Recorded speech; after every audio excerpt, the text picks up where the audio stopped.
Welcome everyone to the first call of 2024, titled Will Interest Rates Drop in 2024? Strong finish to 2023. Can this continue? Did the economy accomplish the soft landing? So we're going to go through just a little review of last year, kind of see what I see going forward, and hopefully I can answer a lot of the questions that you guys sent in. So here we go. We've got just a review last year. So the Canadian stock market, as measured by the Toronto Stock Exchange, 8.1. Canadian bond market, interesting outperformance of Canada versus the United States. We've got the Canadian bond market up 3.4. These are actually just index price levels. Somebody's got their thing unmuted, I think. Okay, Mark. Yeah. Canadian bonds, we've got 3.4. Treasuries, these are long U.S. Treasuries, fell a smidge. And again, these are index levels, so they don't include the interest. So if you look at Canadian bonds, we're actually about 6%. S&P 24. Now for our Canadian viewers that report in Canadian dollars, our American guys just look at the left side. In Canada, our currency actually went up. So in Canadian dollars, the S&P did 21. Hell of a year. Dow Jones, which tends to be more what we buy, bluer chip than the S&P, 13.7 in Canada, 11. Value line. So this is an index that measures 3,700 stocks. So what did the average stock do? They're unweighted. So the average stock did 10.7 last year, 8.4 in Canada. Wow, the NASDAQ, the technology centric large cap US technology, 44, a hell of a year. The world, 14%. Gold did 13, of course, 11 in Canadian dollars. Oil down, Canadian dollar up 2.3%. So again, US stocks. It's interesting, you know, we came off a negative year, as we know, in 2022.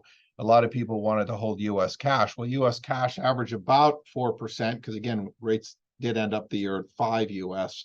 We didn't start the year. So if you took 2.3% off that, U.S. cash was actually a pretty poor holding, despite just, you know, people's desire to be defensive. So let's just review 2023. This is the S&P 500, strong finish, as we said. But there were two interesting events, both of which I had to do a conference call on because, of course, we get a lot of questions. Number one in March was the collapse of two U.S. banks, Silicon Valley and First Republic. We had said at the time, if you can recall, and you're welcome to go back and fact check on previous videos, but we said that this was not going to impact the United States economy. These were two banks that failed, not for the reason of bad debt and massive loan defaults.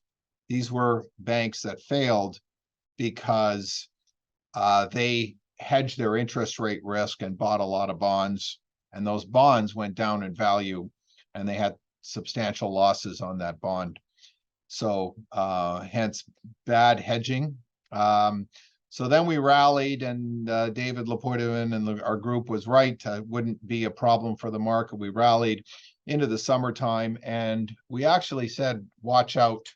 We could get a September, October slowdown. We weren't going to sell everything and pay the tax. We did get that, and I call this the interest rate tantrum. Our indications were that the interest rates, all the leading economic indicators were showing that the interest rates would start to come down with lower inflation.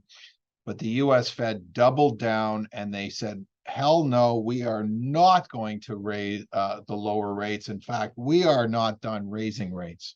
So there's a little bit of uncertainty there. That took the markets lower in September or October, which is the weakest time of the year. And then hence we had the strong finish.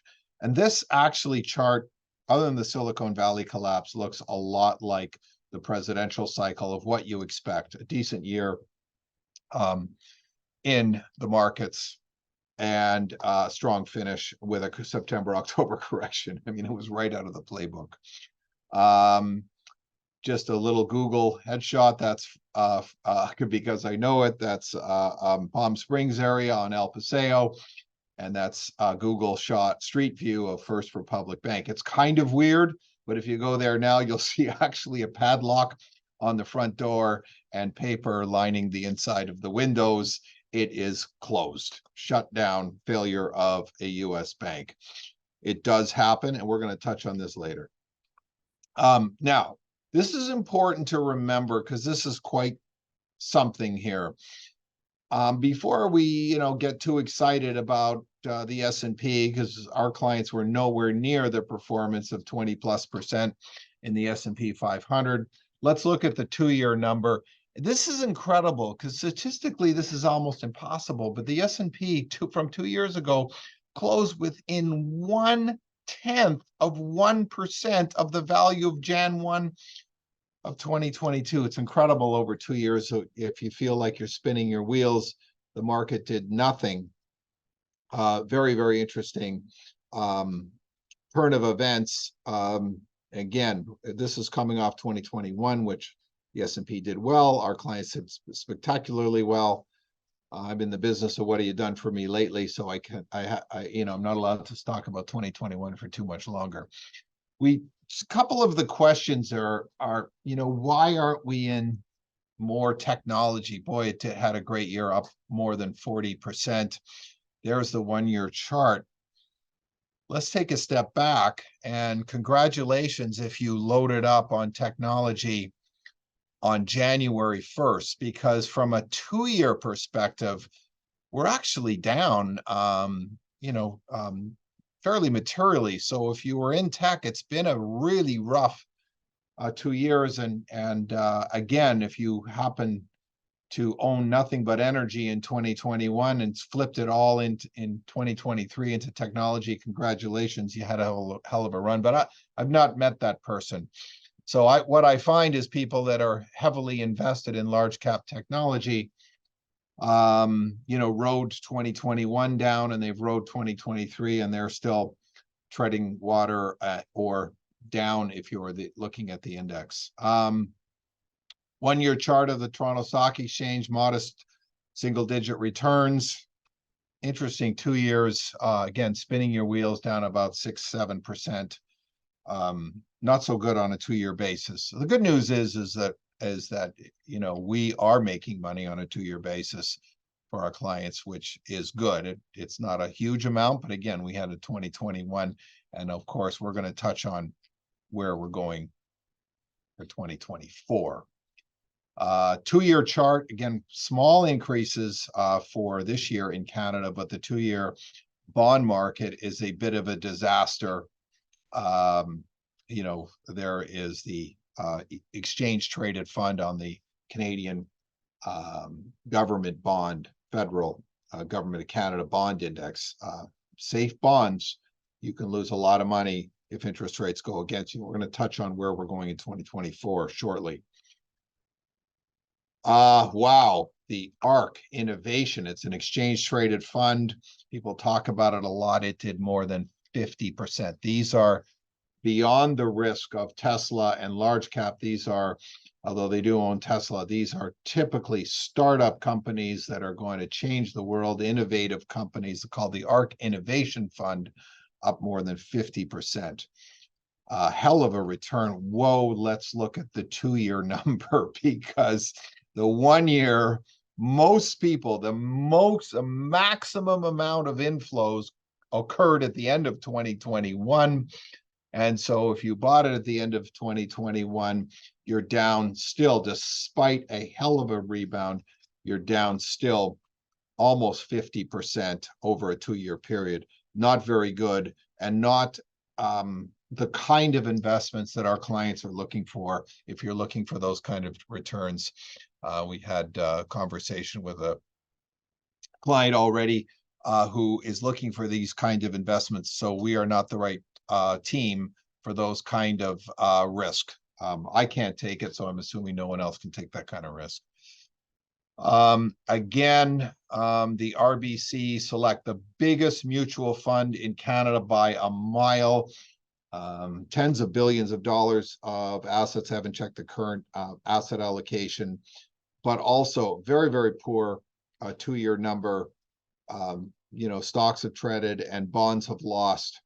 And so spinning wheels in a negative direction on tech, on balance funds, on bonds.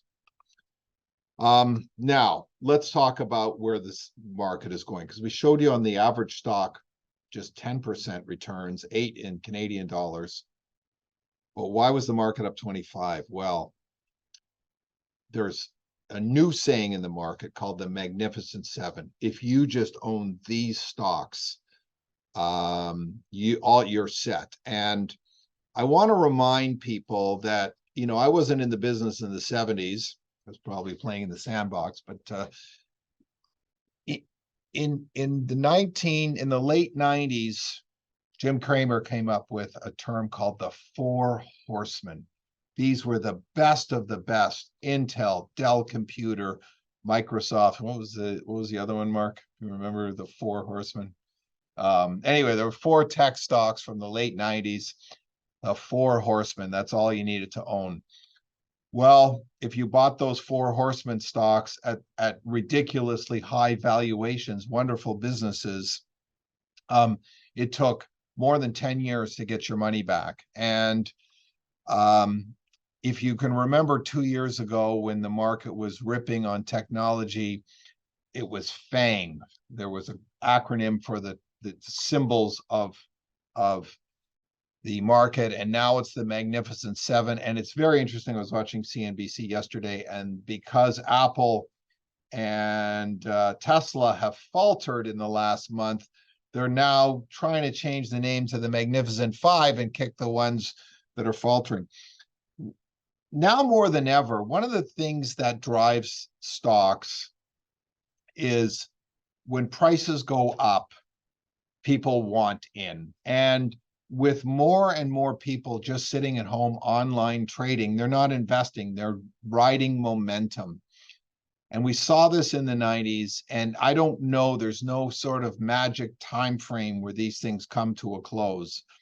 But the valuation at a price earnings multiple with an average in the last 50 years of 15 and paying 46 times earnings is very dangerous.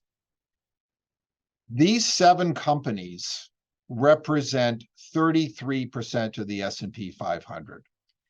The S&P 500 was a terrible investment in the late 90s, and it was a terrible proxy for how your investments should be allocated, diversified, and it was a terrible benchmark in hindsight. And we're starting to see this now again. The S&P 500, by the way, the math is if you lose 19 point something percent and you gain 24, you have to, if you lose 19 and gain 19, you're underwater, because if you need a 24% return to offset your 19%. That's the math on, if you go down from $1 to 80, you need 25% to get back to $1. And so I think that that's a terrible proxy for how your investment should be governed and diversified. So these 7 companies, the S&P 500 is an index of 500 companies, but they're weighted, okay, so that the index has more weighting to the biggest companies. So these 7 biggest companies represent more value than the bottom 250. Well, that's a very well diversified bottom 250, but these 7 tend to move together, so it's kind of dangerous. So I want to talk about where we are going forward. And I want to show you the valuation differences between growth, because again, growth and value. So I want to go back to 99, because there was a new investment theme, and it was called the internet. And the internet turned out to be bigger than of the wildest projections. But at the end of the day, more money was lost than made of people trying to get rich quick with this new anything can be a very dangerous thesis. And today we have AI, which stands for artificial intelligence, and it is powering stocks. And in terms of conference calls, you got old style, industrials talking about AI because they want that premium valuation. But I want to point out the valuation difference. So when you see back in 1999 that stocks were trading at 40% of the value of growth, that was an inflection. That was the worst it's going to have been. And if you look where we are today at 2023, it says 03, but it should be 2023. You starting to see that same valuation. In fact, in October, it got to the worst levels of value. In other words, worst of growth, best of value. These are stocks that are kind of old school companies. So I just want to point out that the last time, I'm going to go back to this chart. So look at 1999. The S&P did terribly, not because stocks did terribly, because it was weighted to these companies that did very, very poorly when their valuations got to absurd levels. So the S&P became a terrible investment. So 5 years, if you go to January 1, 2000, which was it actually peaked in April, but calendars are just easier to deal with. If you invested in January 1 in the S&P 500, 5 years later, I mean, this is a big gap of your trying to accumulate wealth. 5 years later, the S&P was minus 17%. And I just want to point out that this might have been the thing that launched my career into the level of being average. The LePoidevin Group average, and these are averages, so don't come back and, everybody has a different return because people put money into the markets at a different time. But as an average, LePoidevin Group over the 5 years, we're running at 69% over that 5 years. So I'm not saying that I'm going to beat the S&P by 80% over the next 5 years, but I like our chances of doing well for investors when the valuation gap is as big as it was in 1999. So where are we finding value? I mean, this is I talk about this on every call, but it is a generational opportunity. In the last couple of months, we've seen preferred shares being redeemed from the Bank of Nova Scotia, from AltaGas, and from Element Financial. And all of this money is over $500 million, which is coming into the Bank of Nova Scotia, is coming in the end of January. Now, if you remember, in October, TD Bank redeemed $400 billion.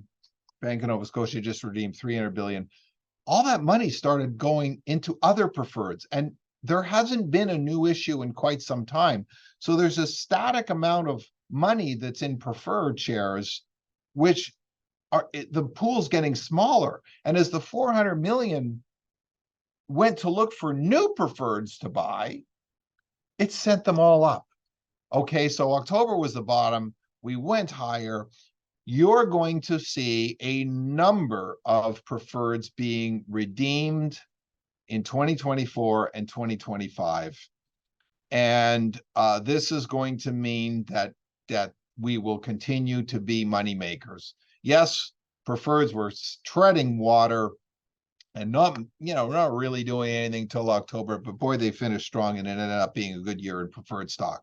And again, you don't just look at the price, you have to look at the dividends that we're collecting along the way. And collecting dividends is a wonderful thing. In the last fall, I mentioned the Enbridge T, and it's up 10%, and it's still compelling value. But I'm going to give you a better example, which is the one that comes due in October. The T's come due in June, and they're starting to move higher. They moved up 10% since my last.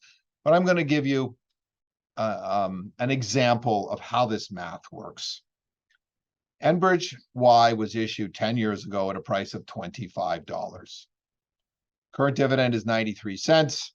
The current price is $15.67, which puts the yield at 5.96.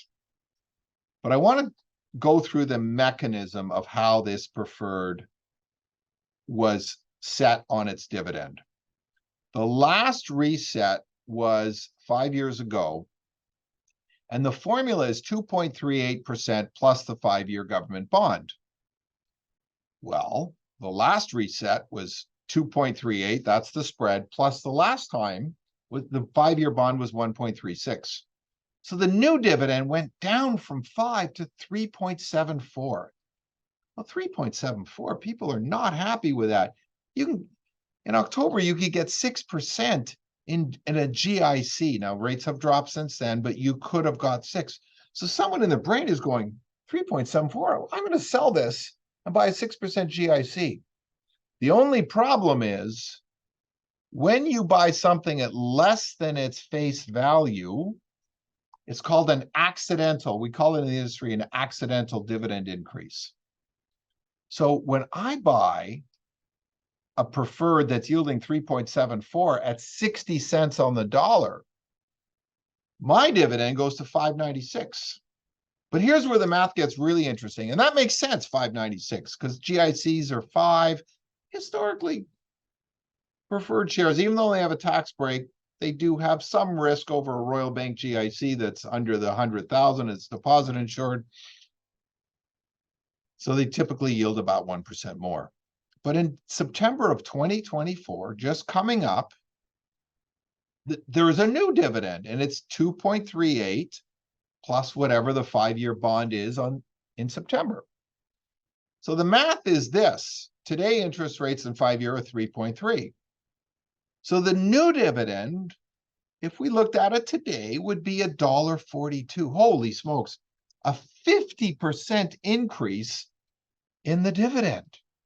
Well, the new dividend will go to 5 point something, but at 60 cents on the dollar, it yields 9.06.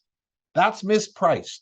One of two things is going to happen. We're going to collect our 9 and just be happy as clams, or the preferred share most likely will go up dramatically because people will recognize the 9% and start buying the stock. So I'm pretty excited about this. I mean, these are rates are, GICs at 5 and bonds at 3.3. We haven't been able to achieve 9% dividends in preferred stocks since 1991. And in 1991, interest rates were 10.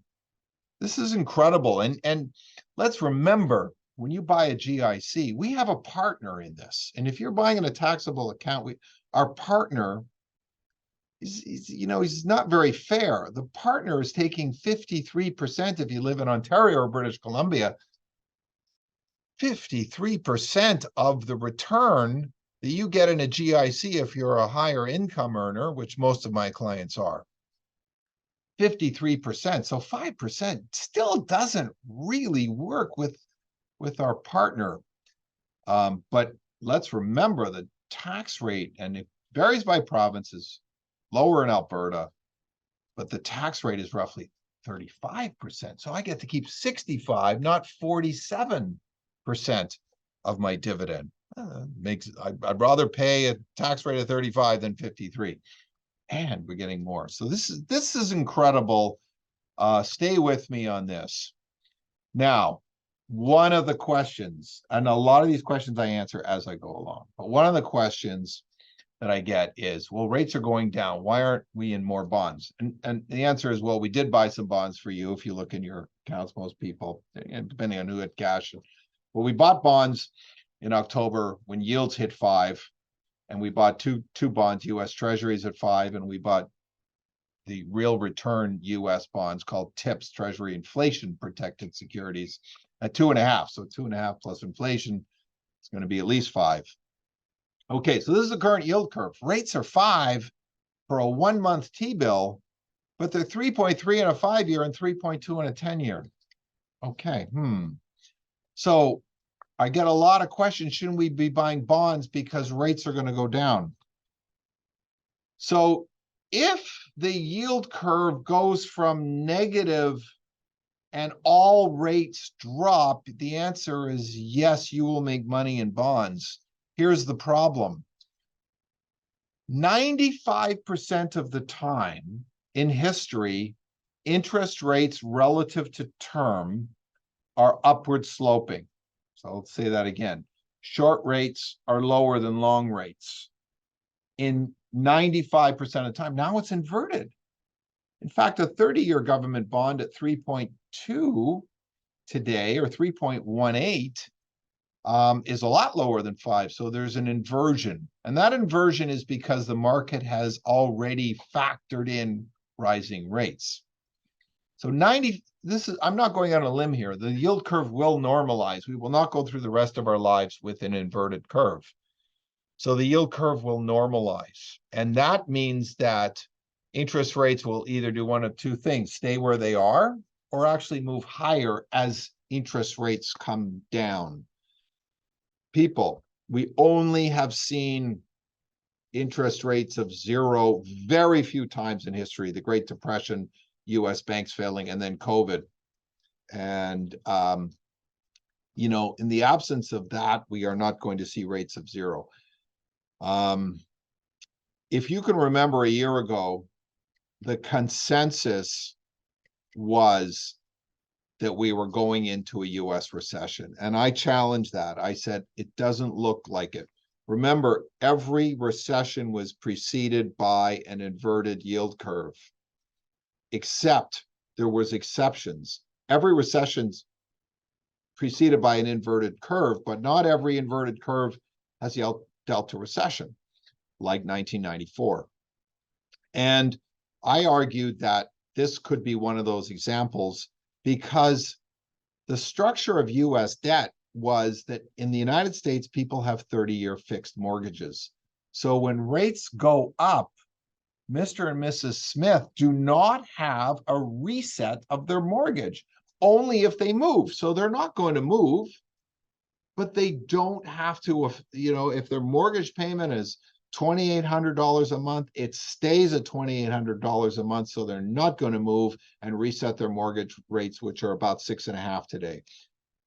So we said the consensus, and I'll quote Warren Buffett, it's always dangerous to invest with the consensus. The consensus was just hold US cash. Well, as I said, he made just over 1% in US cash last year. It was in a year where there was a lot of money to be made. So that was really a bad call. Here's what I'm a little concerned about today. We went against that. We did say, by the way, that Canada could face a recession, and that, of course, we haven't had our fourth quarter in. Our third quarter was negative. So Canada is if it's not in a technical recession, it sure is in a recession on a per capita basis. Again, if you take GDP, we grow our population by 1 million, you could grow the economy. But on a per person basis, Canada is already in recession, and the US is not by a long shot, with a 5% was the last quarter of GDP. So in fact, the economy actually accelerated.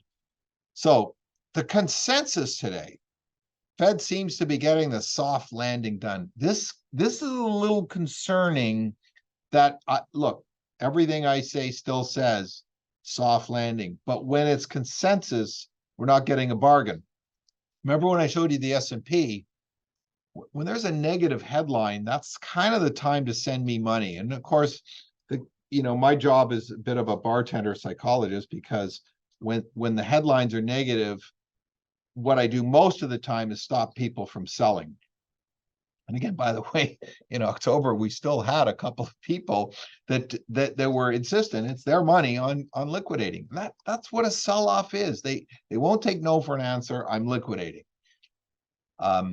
So the consensus now being that a soft landing, just to let everyone know, means that there's no recession, but the economy cools enough to bring inflation down. Now, we've been saying for a while, we said inflation would go up 2 years ago, and then we said inflation would go down. So it's come out the way we thought it would. But here's the concern. Soft landings are still hard to achieve, and one of three things can happen. You could have a soft landing, the economy could turn down into recession, or the economy does not cool. Again, a soft landing is economy cools, but not to recession. The problem then becomes if the economy accelerates, we are in for a problem because then interest rates are going to go up, and that's bad for investors. So I want to talk about where we were a year ago. This is a chart of the American Association of Individual Investors as a weekly survey. Are you bullish or not?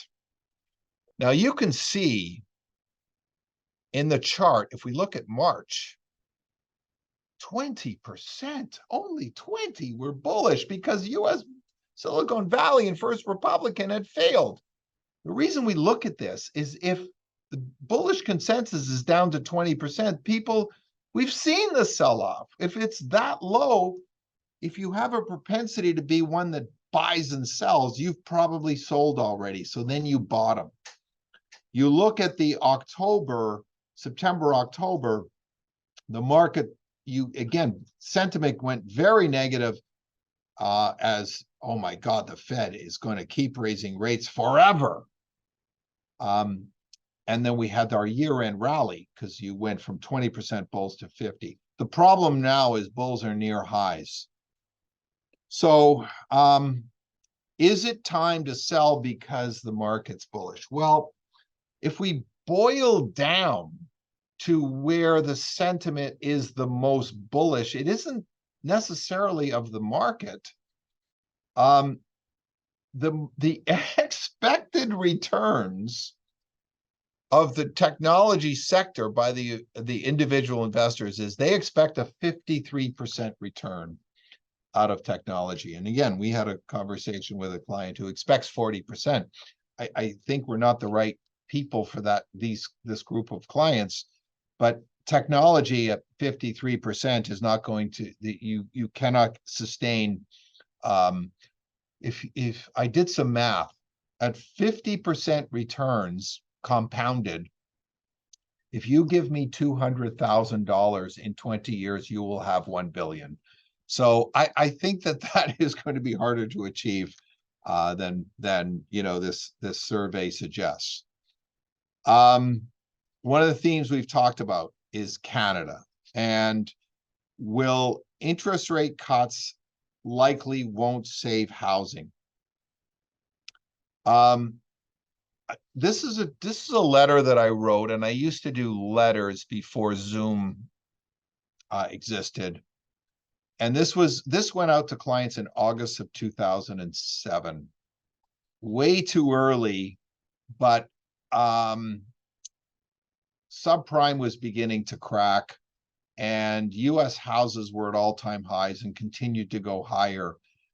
And I wrote that I thought the US was in trouble. And I said it was in trouble because back then there was such a proliferation of subprime mortgages that I showed that in 2008, there would be a record amount of mortgages that were renewing. And the mortgage payments were going to go up substantially. That call turned out to be correct, although I was almost 2 years too early. And one of the things we realize is that you need to have the reset. And when we look at Canada, the amount of mortgages that reset is going to be a record in the next 2 years. So month after month, we're going to have a weakening of the housing market. Now, again, there's a fair amount of optimism, despite how weak real estate finished last year. There's a lot of optimism because we're Pavlov's dog response. Interest rates are being cut by the Bank of Canada. Housing is going to take off again.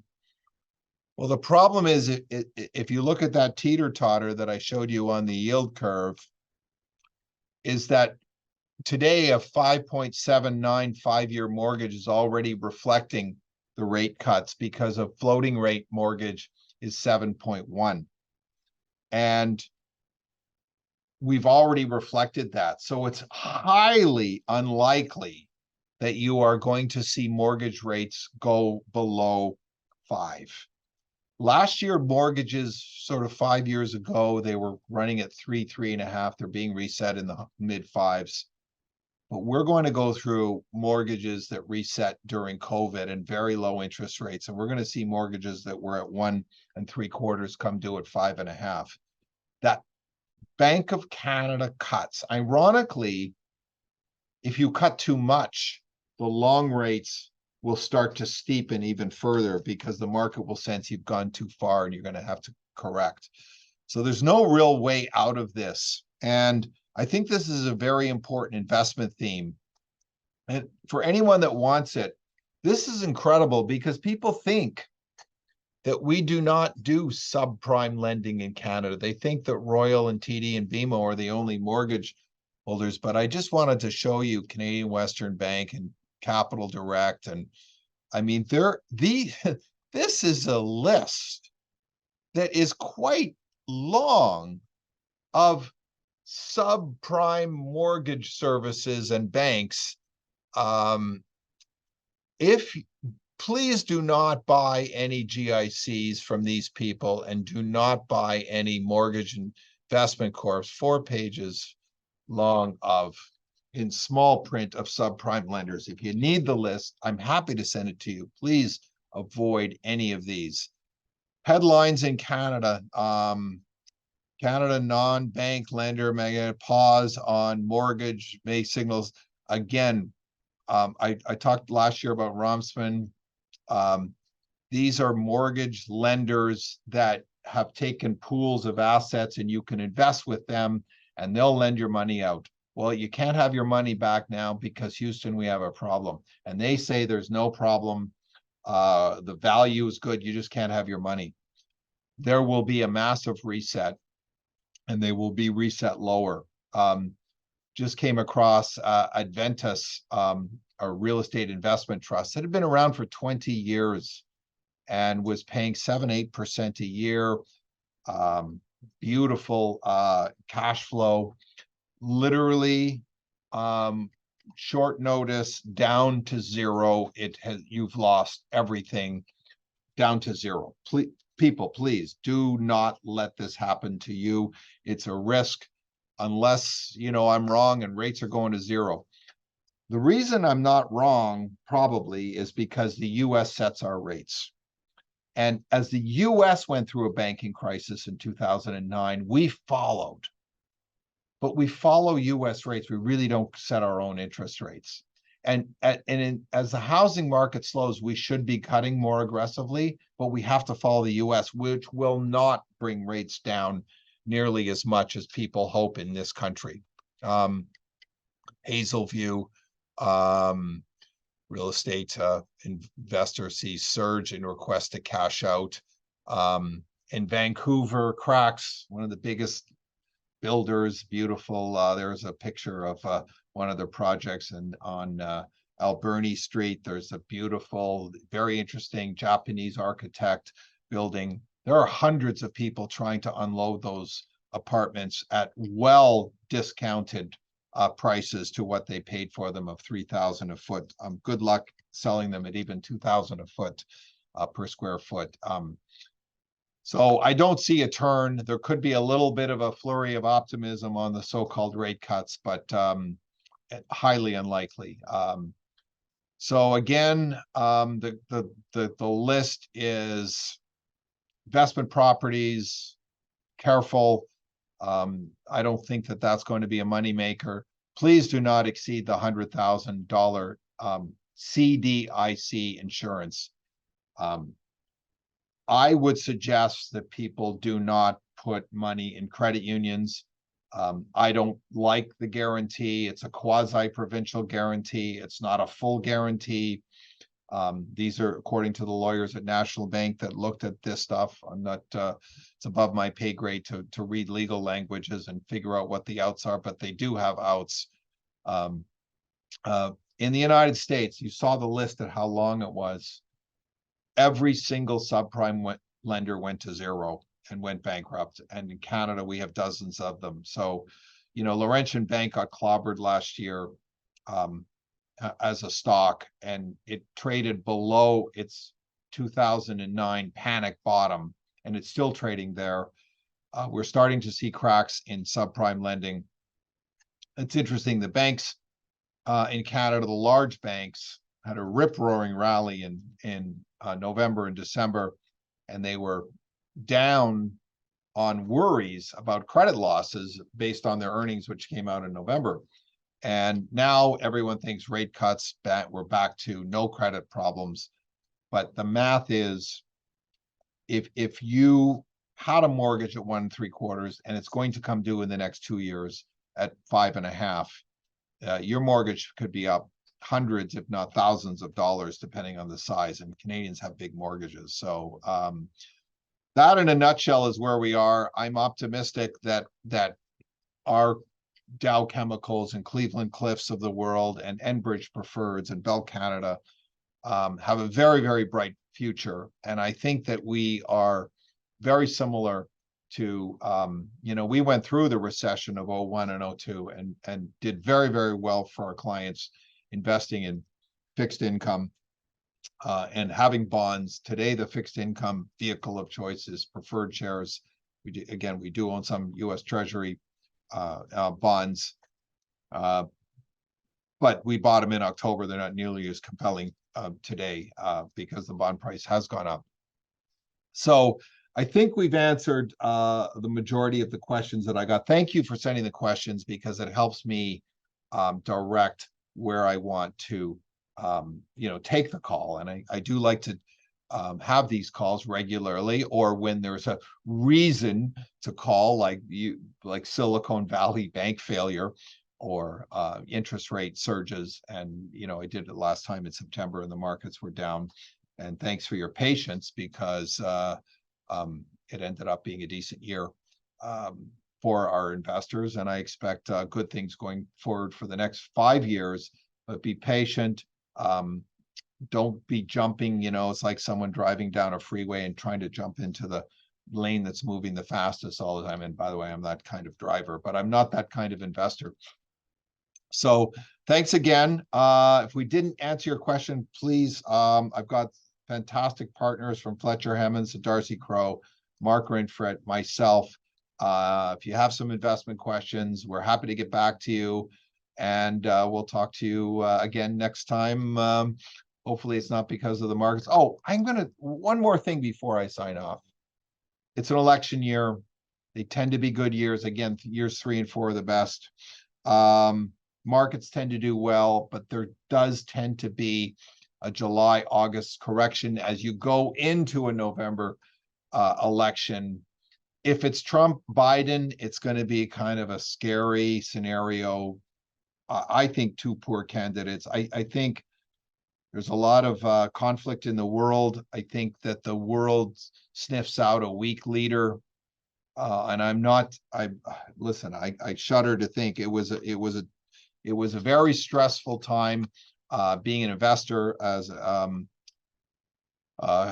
for Canadians, watching US news with Donald Trump as the president. Who knew what he would tweet? And I think I had one of these conference calls, every 6 weeks under Trump, because the markets were very, very volatile.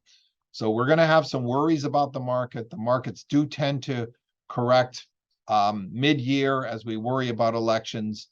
But if we just stick to our value proposition, collect dividends, we'll end up the year fine, and we'll have a good several years. So thanks again. Don't have any time for questions, for any further questions, but we'll talk to you next time.